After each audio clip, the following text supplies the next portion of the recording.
Hello? Hi, can I speak to Greg, please? Speaking. Hey, Greg, how are you? This is Jubal from Brook and Jubal in the Morning. Sorry, what's that? This is Jubal from Brook and Jubal in the Morning, the radio show. How are you? I'm okay. What's this about? It's a segment we do on our show called the Second Date Update. Basically, if somebody goes out on a date and they get blown off, they email us and ask if we can get the other person on the phone to find out why. The girl that you went out with, her name is Chelsea. Okay. She told us a little bit about how you guys first met at the grocery store. She helped you with avocados, and then you asked for her number, and you guys went to coffee. Yeah, that definitely happened. Okay.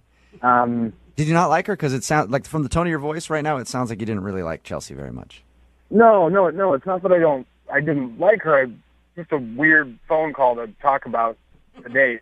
Yeah, for sure. I get that. Can you tell us a little bit about it, though? She really wants to know why you're not calling her back. I guess I could tell you guys about it. Thank you, man. I appreciate it. So she told us about your date and said that, in her opinion, everything went great, but she hasn't heard from you. Can you explain the date to me a little bit in your words? Yeah, she was really nice, and the date was going really great until she basically just got a little weird. She said something, and I couldn't really shake it, and I feel bad, but yeah, it was just a little weird. Was it about not wanting to get married anytime soon? Because she felt like that might be the issue. Really? That's why she thought I didn't want to call her back? Yeah, she thought maybe you were a guy that was like looking to find a wife right away or something, and that scared you off. Oh my gosh. No, that was not what scared me away. I don't really even know how to say this. We were talking about our jobs and things that make us interesting, and I told her that I was a professional dog walker, and then she started saying things that made her interesting, and like, I work part-time as a clown. I work in the medical industry part-time. I'm a swinger, and I do calligraphy, and she kept going. Slow down. What Back did up you a just little say? bit. No way. No, that was my exact reaction. I was just so taken aback, and so I asked her, I was like, wait, you're talking about like swing dancing, right? And she said, no, you are thinking about the right thing. And then she just tried to keep going, and I could not drop it. It like completely changed. Oh my God. That's not something that you usually casually drop in a conversation. Like, yeah, I walk dogs, and then I have sex with lots of people, and then also... She lumped it in with calligraphy, Yeah. for God's sakes. I couldn't even, I couldn't change the way I looked at her after that the rest of the date. So you're not into dating swingers? No, I mean, it's not something that I actively seek. I'm definitely looking for a long-term monogamous relationship, and I mean, she just said it so casually, it didn't seem like a big deal to her. I couldn't stop thinking about it. Like, what if I take her home to my parents and she wants to sleep with my dad? You know, like...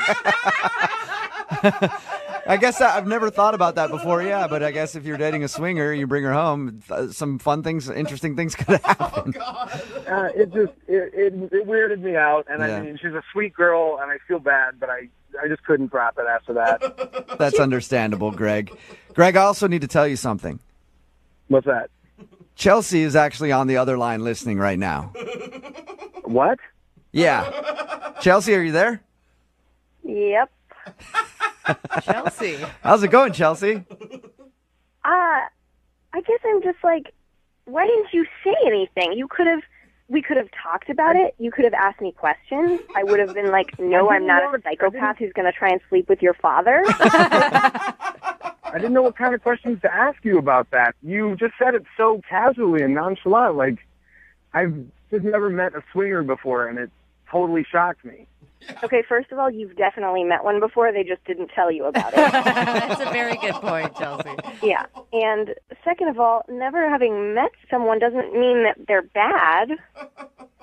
You know, there's... I didn't think of it as bad. I don't think you're a bad person. It's just honestly not the lifestyle that I'm into, and I'm sorry I wasn't upfront with you about that at the date. Chelsea, do you always bring it up in that manner on first dates?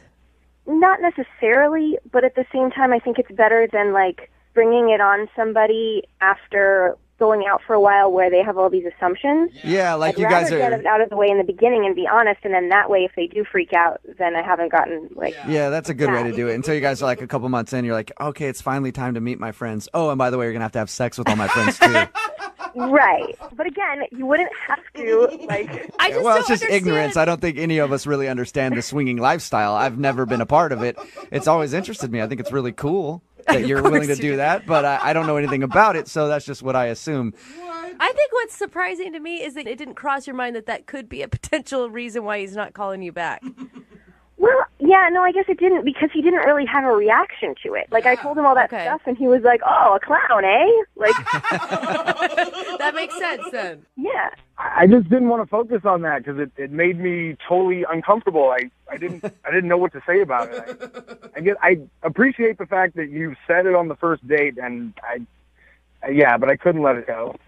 I mean, I think that the thing is that it's more about options than anything else. It's about the fact that you're not like, we have to do this and you have to sleep with these people.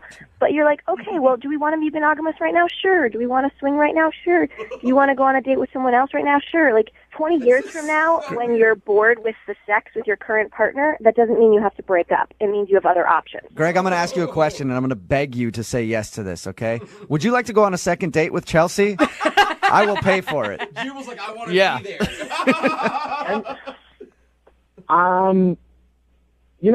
You know what? Honestly, like maybe I could be a little more open-minded, and Of course. I would like to go on a second date. Yes! I would. Awesome. I'm really actually very surprised that you just said that. Me Yeah. too. Chelsea, are you cool with going out on another date with Greg? Maybe tell him a little bit more about your lifestyle so we can understand it more?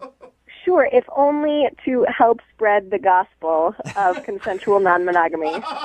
Consensual non-monogamy. I like that term. It does have a nice ring to it. All right, well, awesome. We'll send you guys out again. Sweet. All right, great. I got this great restaurant you go to. You put your keys at the door in a bowl.